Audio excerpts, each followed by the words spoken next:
The Foreign and Expatriates Ministry expresses regret over some countries' insistence to adopt a wrong approach in dealing with Syria and the crisis.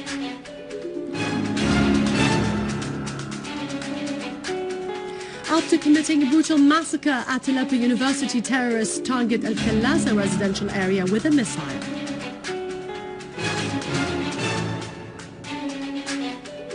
Venezuelan Vice President says that President Chavez will overcome the side effects of the surgery.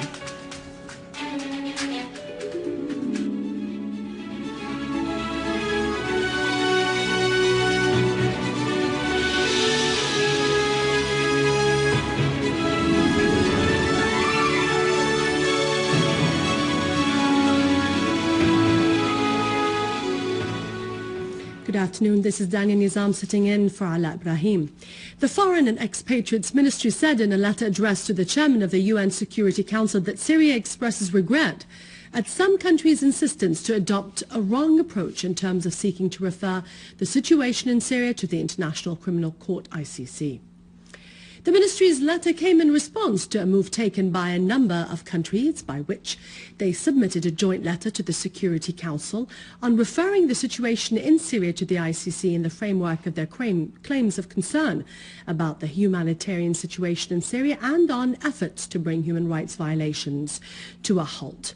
The ministry stressed in its letter that the Syrian government shares those countries' concern over the developments of humanitarian situation in Syria and the human rights violations committed by the armed terrorist groups. It underscored that these developments and violations constitute a large departure from the state of stability, security and freedom of religion and belief which Syria and the Syrians used to enjoy before the crisis. It highlighted that the funding, training and harboring provided to the armed terrorist groups from certain countries, some of them are signatories of the joint letter, are no longer a secret. It pointed out that the move of those countries that are signatories of the joint letter stresses once again their practice of hypocrisy and double standards regarding the crisis in Syria and the international human rights laws in general. The killing machine undertaken by the armed groups and Takfiri gunmen in Syria who film the acts which they commit and circulate the photos as widely as possible via the internet and take pride in this would not have happened had it not been for the weapons made available for this killing machine and for the media and political coverage provided to it by several countries.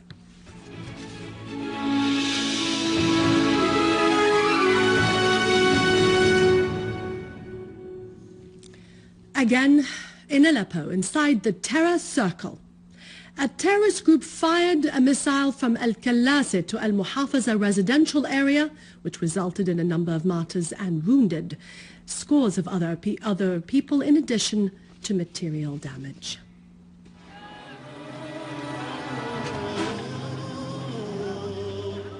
This was how Aleppo's morning was like.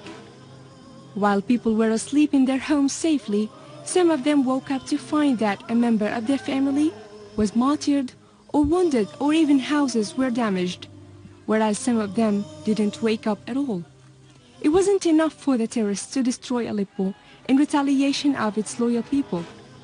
They weren't even satisfied with students' blood. So they did a new horrible attack this Friday morning, as a terrorist group fired a missile from Al-Khalasa to Al-Muhafaza area, resulted in the falling of a number of martyrs, wounded and material damages. In Hama, the people of Taibat al-Imam and Al-Qamhana villages continue to return to their houses after the Syrian Arab Army restored security and stability to the two villages. The citizens who returned referred to the great sacrifices offered by the Syrian Arab Army to eliminate terrorists and make them return safely to their houses. They affirmed their determination to confront terrorists and foil the conspiracy being hatched against their country.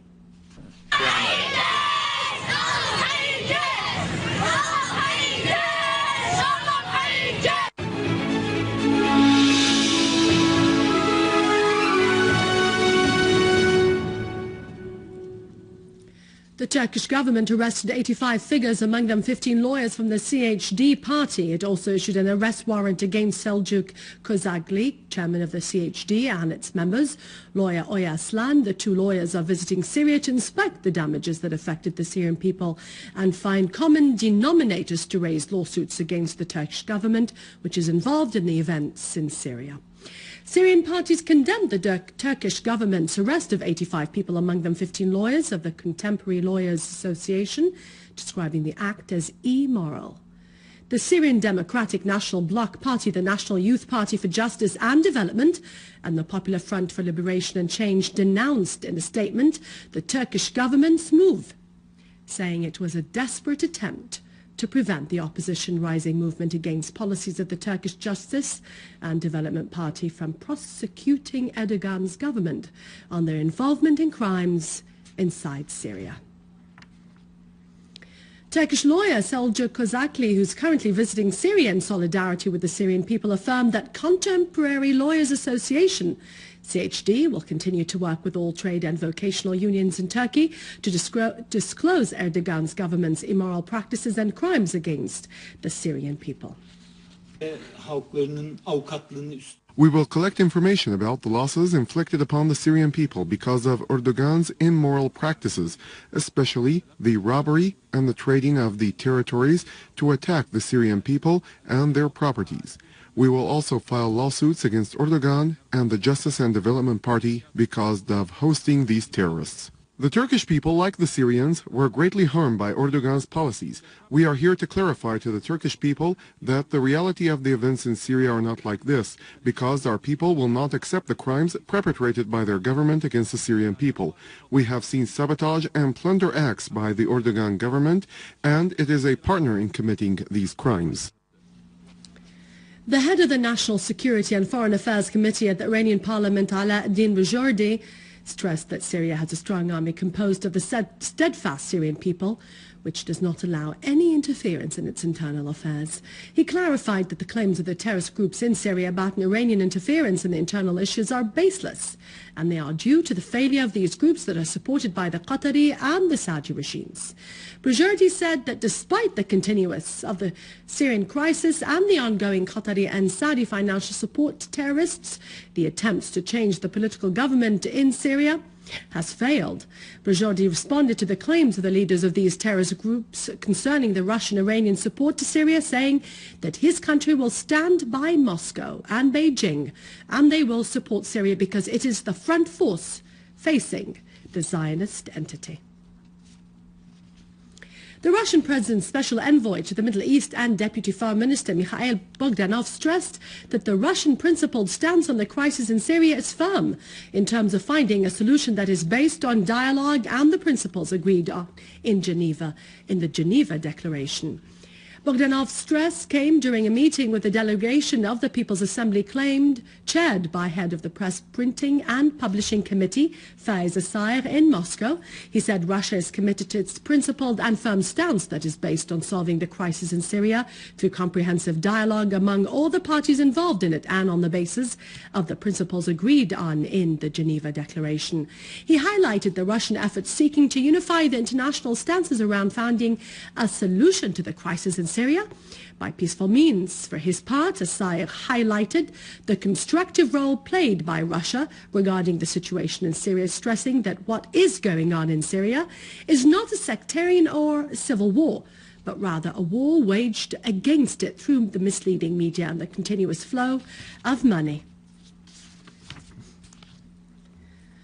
Official Algerian sources affirm that the perpetrators of the terrorist attack against Ain Aminas oil base came from Libya. Algeria announced the end of the special operation carried out by the Algerian army to release the hostages in the oil plant. The Algerian Minister of Interior affirmed that the group which attacked the oil base came from Libya and it prepared the terrorist attacks there. The security forces also said that some of the members of the terrorist group are still inside the base and more than 60 hostages are still detained inside.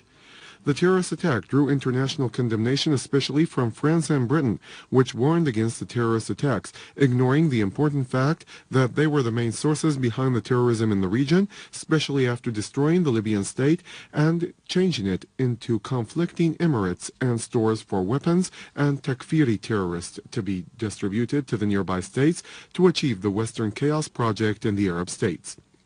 Earlier, the Tunisian president also admitted that Libya and Tunis have become a passage for sending weapons to the extremists. Venezuelan Vice President Nicolas Maduro announced that there is a good chance that President Hugo Chavez will overcome the repercussions of the medical operation, in addition to the respiratory problems. In a television interview, Maduro said that President Chavez is responding slightly and his health is advancing, adding that he will be fine in the coming weeks. In a related context, Maduro accused the United States of America of being behind the manipulations regarding the health of President Hugo Chavez after his surgery in Cuba a few weeks ago, saying that the Venezuelan people will not be affected by the American schemes toward the country. With this, we end our news for today. Thank you for watching us. For more information about Syria and the region, and to view this bulletin again, you can always visit our website in English, syriaonline.sy. It's over to our economic news with Vani. After the break, God bless you and God bless Syria.